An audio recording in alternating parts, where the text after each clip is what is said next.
A march on Sunday to commemorate the establishment of Israeli control over East Jerusalem in 1967 was marred by incidents of violence and hate that left some Israelis disturbed. Israeli police estimated that more than 70,000 people took to the streets of the Flashpoint city for a Jerusalem Day flag march, which has become a magnet for far-right Jewish extremists. CNN journalists on the ground witnessed some of those marching hurled insults, punches and objects at Palestinians, journalists and police. At one point, groups were chanting "Death to Arabs," and "Arabs are sons of Jews." One marcher was filmed chanting "Shireen is dead, Palestine is dead," in reference to Shireen Abu Akleh, the Al Jazeera reporter who was killed while covering an Israeli military raid in the West Bank earlier this month. It was a chaotic Sunday in the narrow streets of the Old City as clashes broke out between the marchers and Palestinians as well as Israeli police and Palestinians. CNN's team on the ground witnessed several violent encounters where marchers attacked Palestinians and journalists, including CNN staff, with pepper spray, as well as sticks and bottles thrown at reporters gathered to cover the march.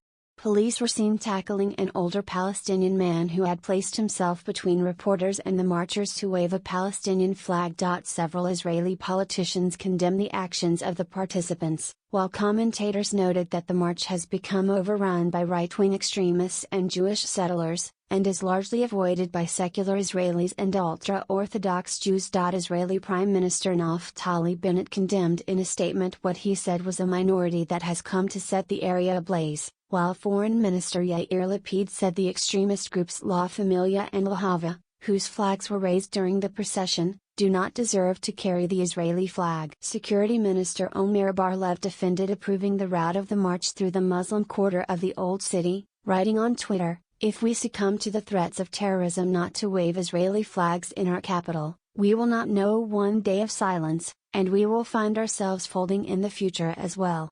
But he also condemned what he said was ugly racist behavior that cannot be tolerated. Israel considers both eastern and western sectors of Jerusalem as its undivided capital.